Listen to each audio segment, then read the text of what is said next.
Too Much Information is a production of iHeart Radio.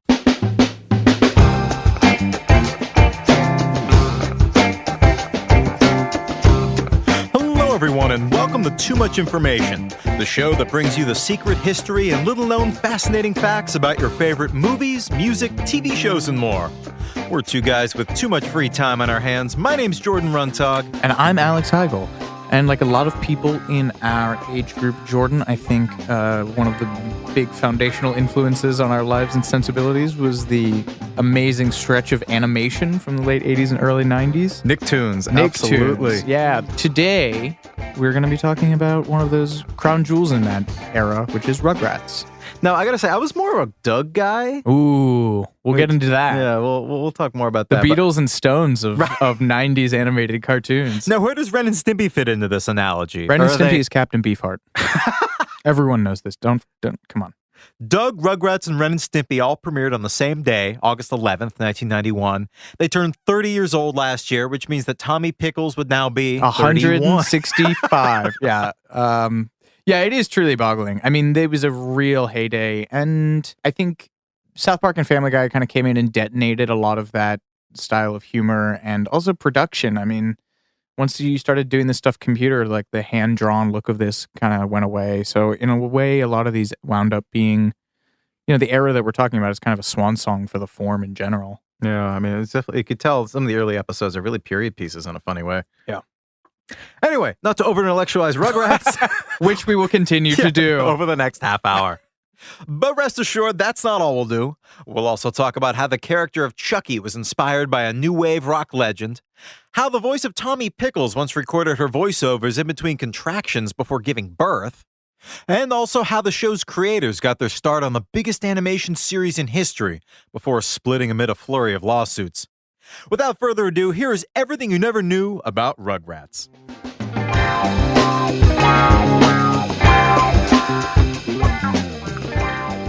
So Rugrats actually has its genesis in the granddaddy of animated hits from this era, which is, of course, The Simpsons. Yeah, no, that's absolutely right.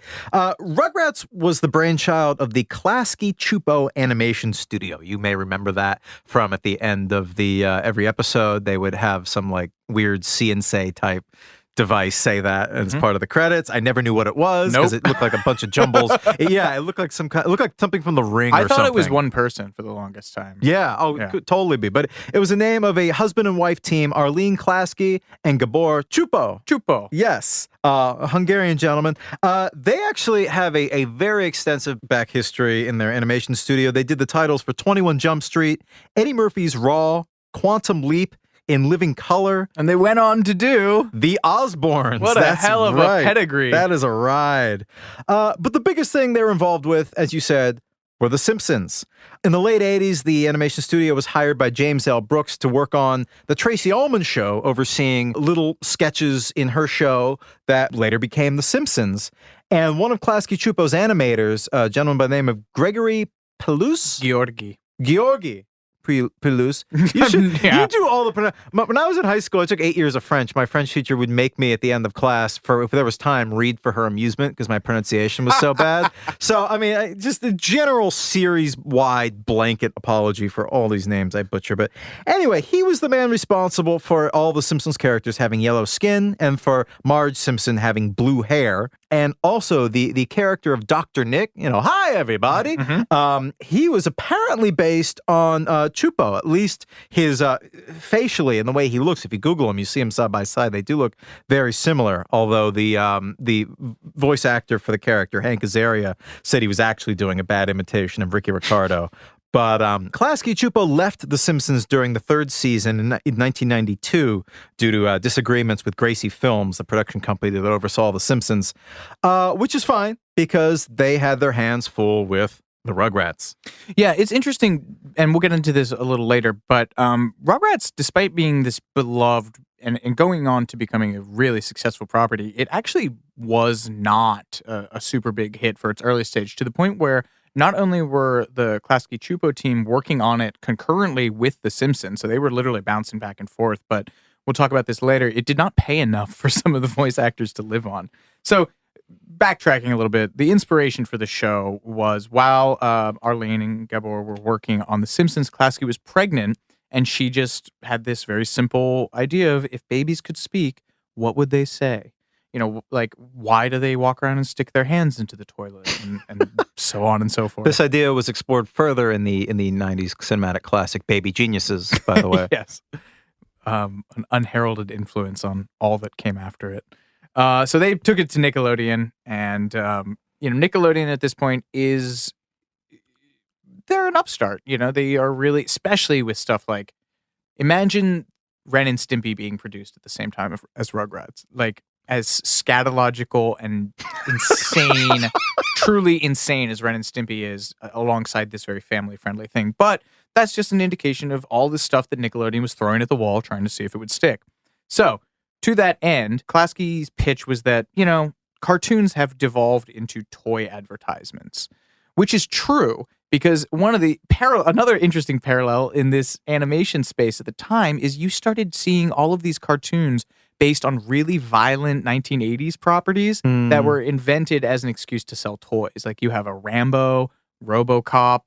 They turned Aliens into a toy line. There was a Rambo cartoon? Yeah, I did and a not know RoboCop that. one. Swamp Thing, which was coming off of like R-rated films, had a cartoon show, which again created to sell toys. The granddaddy of that is, of course, Transformers, which was like reverse engineered to sell toys. So anyway, all of which is to say, they wanted a creator-driven, a less commercial approach to children's shows. Nickelodeon's only note to them was no realistic drawings, because Chupo's co-creator Peter Chung, the two of them deliberately wanted the design of the babies to be strange instead of cute, which is such a interesting note, and it definitely shows up in the finished product. Compared to something like The Simpsons, where there's a very rigorous style guide in place for how animators have to approach drawing characters, every baby looks different. Their heads are different sizes. It's all wobbly. Even the lines move. Yeah, it's very, very. You can see the fingerprints on it. And Peter Chung is another big '90s animator. He went on to create Aeon Flux, which is a huge animation property in the '90s as well. And originally, they had wanted a different title for the show.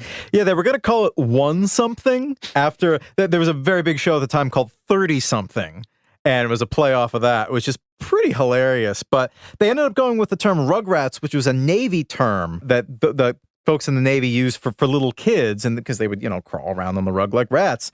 And I guess there were a couple of people at the network that were concerned that people would think the show would be about rats, but they ended up going along with it, and Rugrats won the day. So the character inspiration for the now iconic cast, Tommy Pickles is actually the ostensibly main character, is one of the more debated points. Paul Germain, who's another co-creator on the show, and Arlene Klasky, both claim to have created Tommy after their own real-life sons. But they both do acknowledge that it was named after Paul Germain's son, Tommy, who was a year old when this was being created. Tommy Pickles' first name was actually Ollie. And Pickles... Initially, well, that was, before they went with Tommy, it was supposed to be Ollie. Yeah. That would have changed the whole really vibe does. of the series. Really does. It would have been like Dennis the Menace or something. It feels so old school with Ollie. Yeah. Pickles just came out of nowhere. That's not an Easter egg. That is not a reference for anything. And weirdly enough, one of the show's writers, Steve Victon, said that Tommy's outgoing, adventurous, exploratory personality was partially modeled after John Wayne. But you hear it's like a baby's got to do what a baby's got to do. That's true. Yeah. I wonder if there's an episode where he calls anyone Pilgrim. That would be really bizarre. So we haven't talked about Mark Mothersbaugh from Devo yet, who obviously does one of the all-time great animation theme songs. One of the all-time great theme songs, period. It really got the gig for no other reason than they were fans of Devo. Yeah. But Chuckie Finster is partially based on Mothersbaugh's appearance, and also Chuckie from Child's Play. I can see that. Which is a truly bizarre and unsettling juxtaposition. Now I'm just imagining Chuckie from Child's Play doing the Devo version of Whip It. Or doing the Devo version of Satisfaction, I guess I should say. Anyway, that's a weird image. Rolling right along, Angelica. Angelica is a big hot button issue, which we will cover later. Paul Germain based Angelica on a bully from his own childhood. Is apparently exercising some kind of demons here. She is physically based on the daughter of one of the writers, which is kind of weird. Like, why would you do that to someone's child? Anyway, but this is an interesting fact. Angelica is the obvious villain of the show. But before she was cast in that role by Germain, Chuckie was going to be the show's bully, which Very weird. impossible to imagine. And lastly, one of the other big iconic characters from the show is Cynthia, which is the beat to shit doll that Angelica carries everywhere, which is no surprise for anyone who's been around kids or whatever. Like, you carry around things that are destroyed as little totems for you. And if you try to clean them, there will be hell to pay. Yes, exactly. And that was created by Craig Bartlett, also another Simpsons guy, the brother-in-law of Matt Groening, apparently, and went on to create Hey Arnold. And weirdly enough, Steven Tyler of Aerosmith, I'm not sure what the impetus for this was, but he was asked about Rugrats, and he said his favorite character was Cynthia. Wait, yeah, I really want to know the context for why. I guess there was a mandate that all journalists had to ask Steven Tyler about 90s animated children's TV shows. It's like the rep beforehand, just, hey, yeah, when we're done, just ask him about Rugrats. Yeah, put in the Rugrats question. So while we're talking about Steven Tyler, let's get into the cast of Rugrats. So we got the characters in place. Now we have the cast. Tommy was voiced by E.G. Daily. You may remember her as Dottie, Pee Wee Herman's girlfriend in 1985's Pee-wee's Big Adventure. And briefly, a girlfriend of Brad Pitt. I did not know that. There's When was that? There's some truly astounding like Getty photos of them at like film premieres and stuff. Really adorable couple. Wow. I know she was married to Rick Solomon, who is the guy, I think he was with Pamela Anderson for a while, but I know he's the guy that leaked the Paris Hilton. One Night in Paris. Yes, the Paris Hilton sex tape. So and then went on to become a professional poker player. He won like millions, right? Oh yeah. So real charmer right there. But back to E.G. Daily. Yes. Now she didn't do. I don't think she did really any vocal work before being encouraged to audition for Rugrats, and she almost didn't attend because she was having carpet fitted in her apartment that day and didn't want to leave the workers unsupervised. But her agent was like, "No, you should probably I'll pay for the carpet." Yeah, exactly. My favorite E.G. Daily story is apparently she was a hard worker. She was such a hard worker that she recorded her voiceover for Tommy while she was having contractions and about to give birth. True dedication to her craft. I wish I knew which episode it was. Yeah, they don't say that, but she is apparently like one of her master vocal takes for that character has her like taking like it's cut up because in between there are contractions. Good and Lord. I guess she like even asked the engineer to like time it too, so she knew when it was like again talk about controlling your instrument. So E.G. Daily, total boss, classic voice of a classic cartoon character. Chaz Finster, Chuckie's dad, and Drew Pickles are voiced by the same guy, And Michael Grandpa Bell. Boris. Oh, and Grandpa Boris, you're absolutely right. They're voiced by Michael Bell, who is actor Steve Guttenberg's godfather, and apparently Steve Guttenberg's inspiration for getting into acting. So we owe Michael Bell so much. We owe very much to Michael Bell. Chuckie was voiced by Christine Cavanaugh, a voiceover legend. She tragically died in 2014 on my birthday, December 22nd. She voiced Chuckie as well as Babe the Pig in the first Babe movie and Dexter in Dexter's Laboratory. That's a true triple crown. Oh, it was incredible. And when she retired from acting in 2002 for the later episodes of Rugrats, I didn't know this, they got Nancy Cartwright, who was famous for voicing Bart Simpson. She took over Chuckie. And this brings us to Angelica, one of the great bullies in entertainment history, really, not just cartoon. Icon. Oh, yeah. She was voiced by Cheryl Chase. Cheryl Chase was actually a secretary for Ren and Stimpy creator John Kay when she was discovered, and she was only working on Rugrats 4 hours a week on Fridays. She called it her waitress job because it didn't pay enough for her to live on. And she's apparently, despite her character, really, really, really sweet in real life to the point where she was having a problem playing someone so mean. And one of the writers had to sell it to her as Angelica was the J.R. Ewing of the show. J.R. Ewing was the villain on the TV show Dallas in the 80s. And then let's lightning round for the rest of these. Yeah, we got Kath Soucie, I believe is how you say her name, as Phil and Lil. She was Lola Bunny in Space Jam.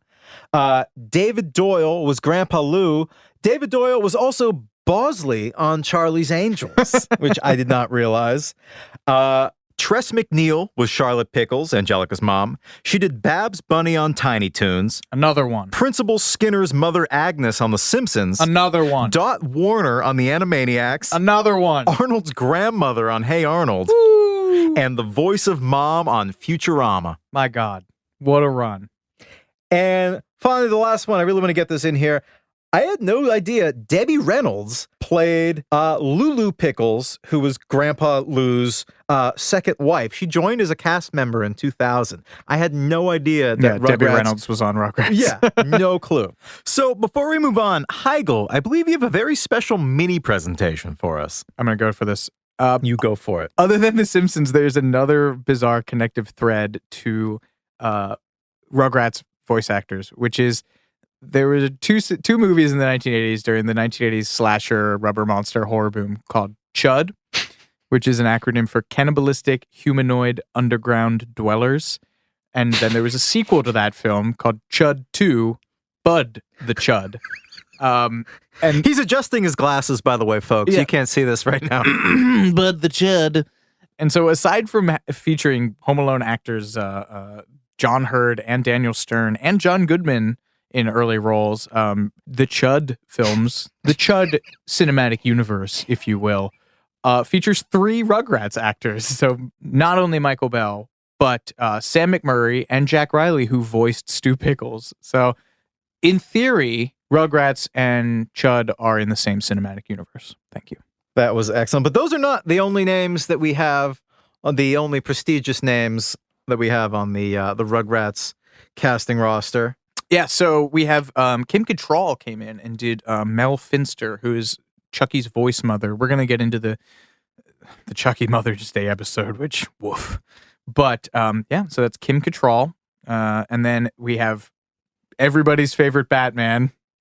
Hot take. The only Batman. The only really. Batman Let's we be real. recognize. Adam West voiced Captain Blasto, which is one of their great little intellectual property rips. We're going to get into Reptar later, but yeah, Captain Blasto is an early, he's like a Captain Planet figure, and you know they got Batman to come in and do it.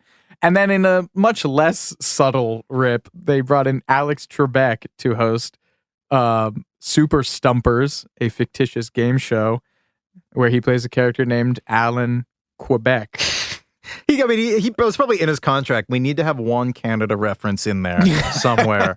I feel like every episode of Jeopardy featured like one Canada question, and nobody would get it right. And he would look with utter contempt. He would look at them all. True disdain. The answer is Prince Edward Island. And then speaking of game show stuff, Pat Sajak, Wheel of Fortune legend, one of only 2 celebrities to appear in the original Rugrats as himself. The other is football commentator Chick Hearn. Table for one. Table for one, Chick Hearn. We're going to take a quick break, but we'll be right back with more Too Much Information in just a moment.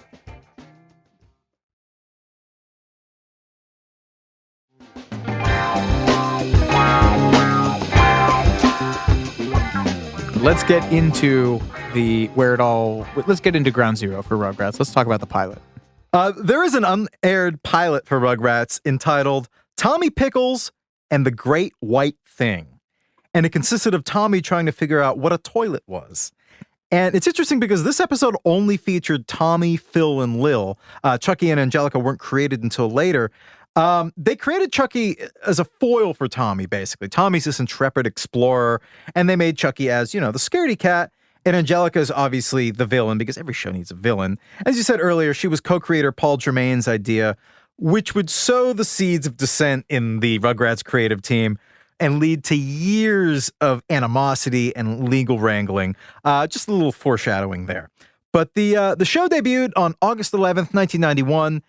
And this is more or less the official birthday of Nick Toons. It premiered in a block alongside the 2 other inaugural Nick Toons, Doug and Ren and Stimpy, Technically, Rugrats was the second Nick Toon. Doug aired first and Ren and Stimpy after. The episodes for the series, I didn't realize this, took a year to complete before they were even delivered to Nickelodeon for final approval. So the work that went into these is really pretty astonishing. Yeah, especially when you contrast it with, I don't want to keep bringing up South Park, but when you think of South Park takes a week to write and animate, That is crazy. Mind-boggling. But not exactly an instant hit. Yeah, you alluded to that earlier. It's crazy. Yeah, so Rugrats, as Jordan just said, airs in August 1991. They stopped production in 1993 after 65 episodes across 3 seasons. The final episode of this initial stretch was aired in May of 1994. So they didn't even really get 3 full years out of this first stretch. From 1995 to 1996, the only new episodes that went to air were a Rugrats Passover and a Rugrats Hanukkah, which we'll get into in a second. So what happens is the show goes into hiatus, essentially, protracted hiatus, and they start syndicating the initial run of the episodes. And that's really when its popularity explodes. They were running it all the time on all the time on Nickelodeon and Nick Nick Rewind, and essentially it explodes in that time period. 26 million viewers per week. Nickelodeon's first Macy's Thanksgiving Day Parade balloon, and to this day, the only Nick Toon with a star on the Hollywood Walk of Fame. Now, while we're talking about those Hanukkah and Passover episodes, they have actually sort of ascended into animation legend as being these like really groundbreaking episodes for showing Jewish heritage on television, really breaking it into mainstream animation audiences. I think it would be hard pressed to think of, unless we're talking about like the crusty like rabbi episodes of The Simpsons. I think this was all before this. I think so. Yeah. Anyway, mostly got a really positive reception from critics, fans. The Passover episode that aired in April of 1995 became the highest rated show in Nickelodeon's history.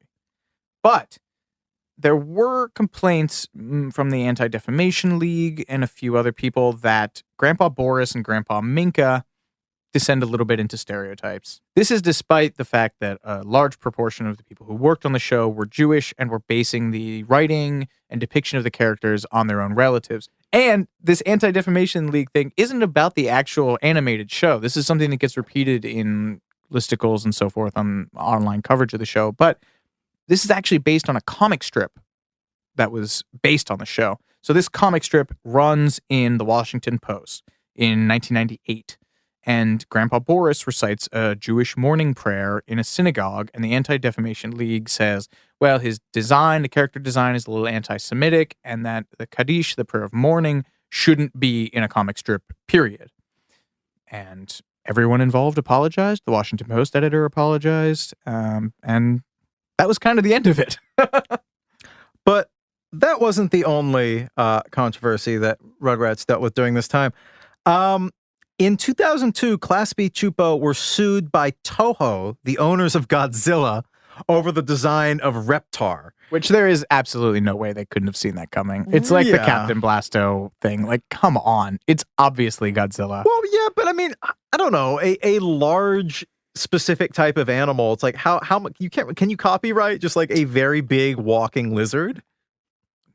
I mean, I guess the answer is yes. Yeah, I think Toho did. They sure did. By the way, do you know who voiced Reptar in the Rugrats movie? I sure don't.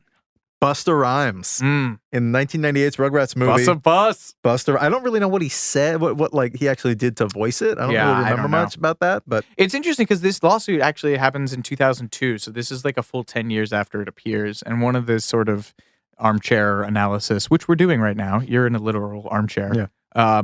One of the ideas is that Toho finally figured out how much money they were making off of all this because they started making Reptar toys then, and Reptar bars and Reptar cereal and like not even just toys, just food. Yeah, and so probably this trickled over into Japan, and Toho went, wait a second. But that is hardly the only behind the scenes drama that befell Rugrats. Yes, Rugrats had a much bigger problem than the ADL and Godzilla. There was a growing conflict between Arlene Klasky and Paul Germain over the direction of the show. These were co-creators, and it was basically personified by Angelica, the character that Paul had created, that Klasky hated. She was vocal about how mean and terrible she thought Angelica was, And as the show developed, Jermaine, wanted to explore emotions and encouraged more adult-oriented Rugrats scripts.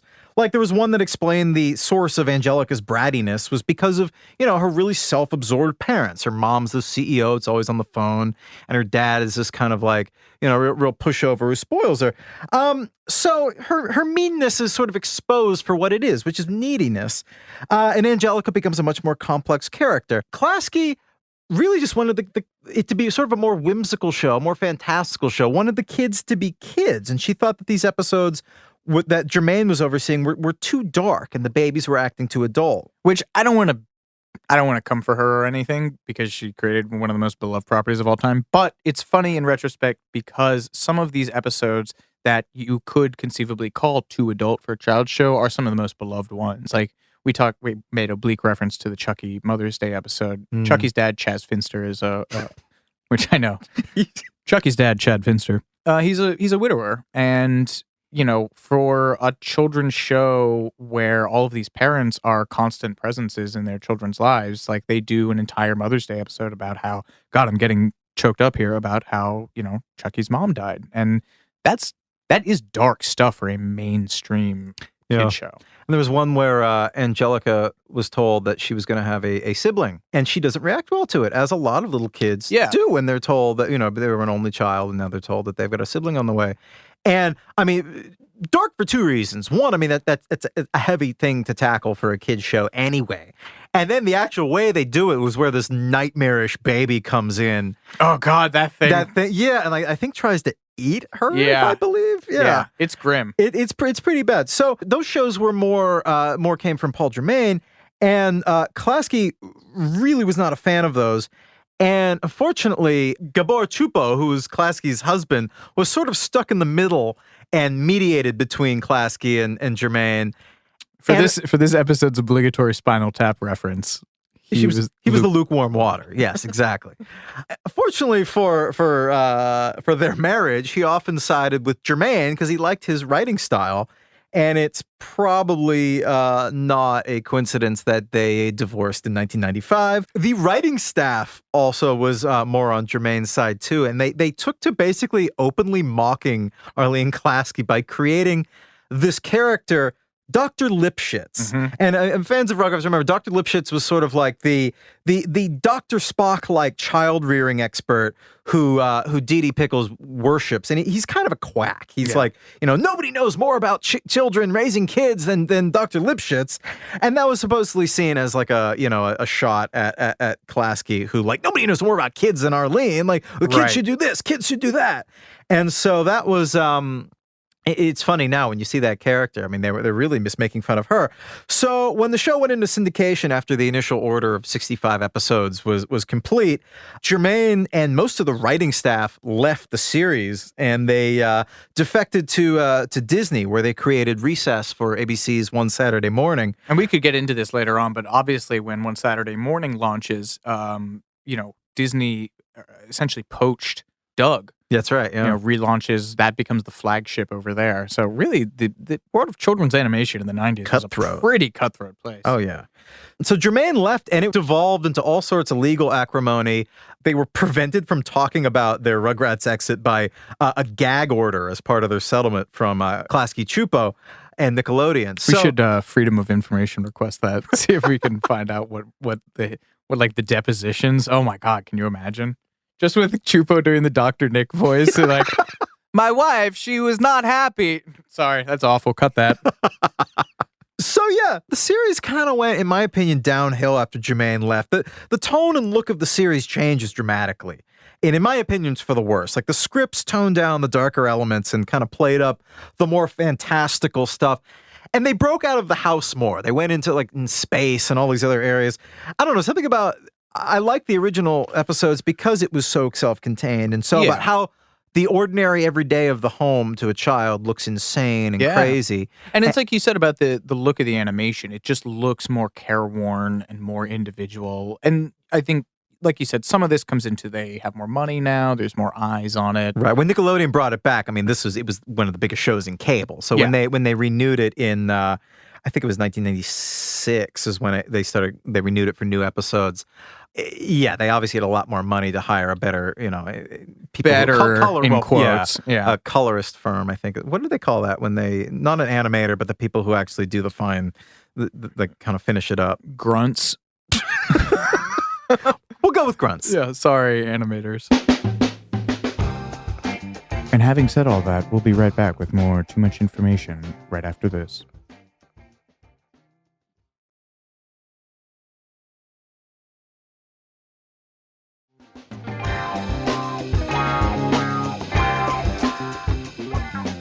But then, so obviously, we have to talk about the other thing that came out of the show's enormous popularity in the relaunch, which is the 1998 movie. That is right. Rugrats was the first Nick Toon to get its own film, the Rugrats movie in 1998. It became the first non-Disney animated film to gross $100 million domestically, and no less a film titan than Steven Spielberg, director of Hook, which we will talk about shortly, called Rugrats one of the greatest animated franchises of all time, declaring it a sort of TV Peanuts of our time.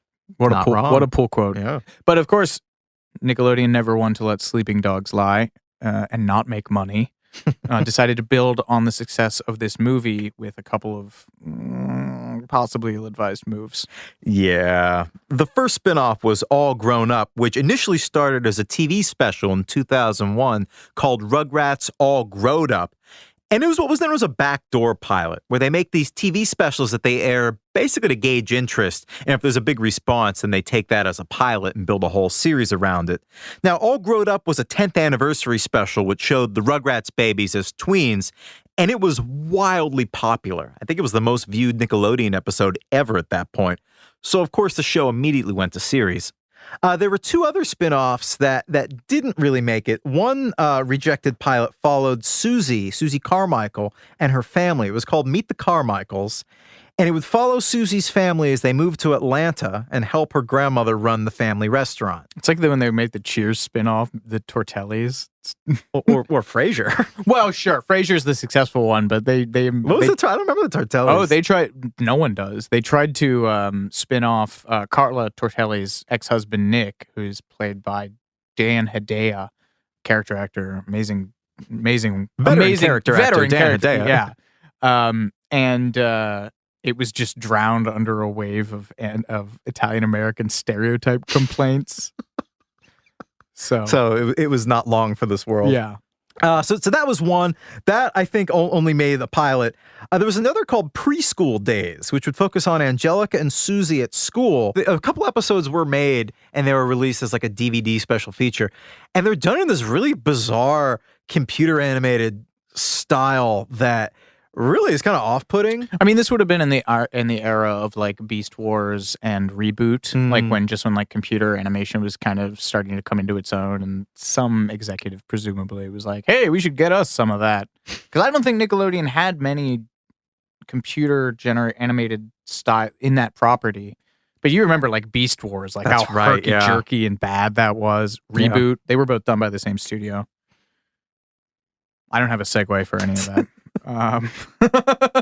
So, as with a lot of things that get mismanaged or middle managed into hell, all of this sort of meddling and trying to build on the success of the property sort of foreshadowed the show's decline. The original series ended up wrapping up in 2004, but until SpongeBob SquarePants supplanted it, it was the longest running Nicktoons ever.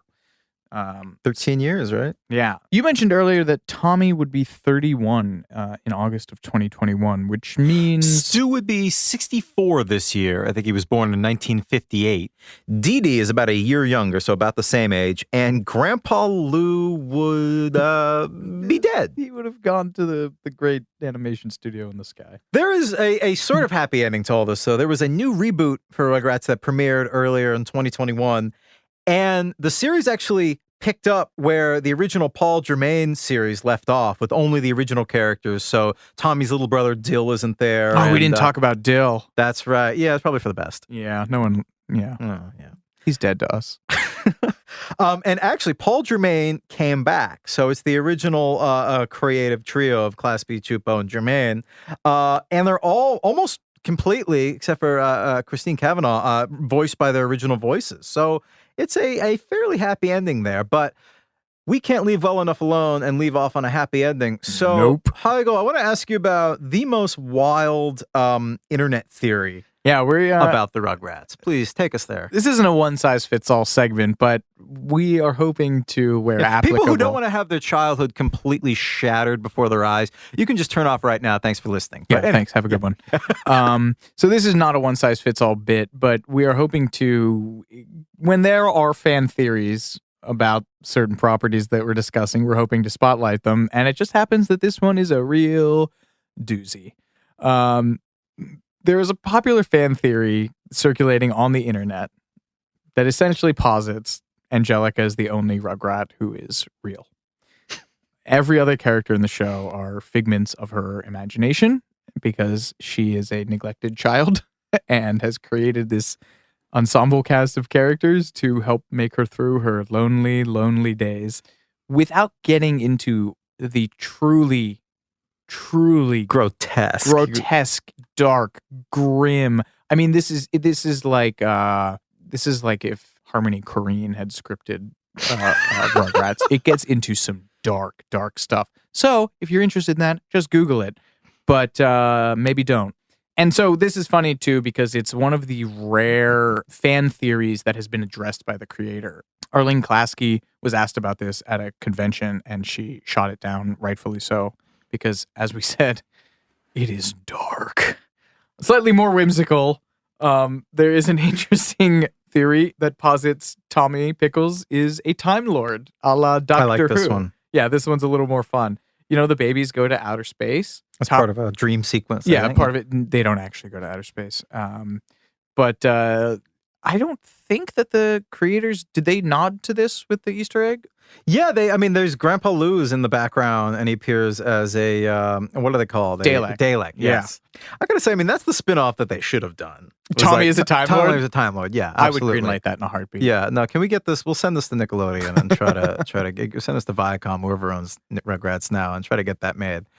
I think that's all I got on Rugrats. Yeah, it is truly one of the, going back and reading about this, I was really shocked that there was so much behind the scenes stuff because it is really one of the most pure things that existed. And you hate everything. I do. I surely do. Yeah. So reading about this, I was really shocked by some of the behind the scenes stuff because the finished product is so pure and so is not problematic at all in our modern lens. It's aged so wonderfully, and it really remains something that is, very distinct and very wonderful, even as it's all growed up. Well, Heigl, we're all growed up too. Banana. Pan to snow globe. Yeah, exactly. It was all a dream. Well, everyone, thank you so much for listening as we unpacked the wild and crazy history. That's a different Nickelodeon show. The wild and crazy history of Rugrats. We'll catch you next time. We'll see you.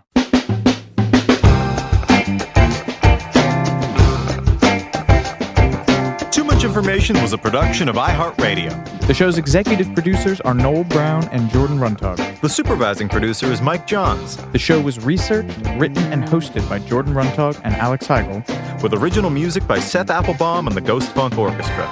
If you like what you heard, please subscribe and leave us a review.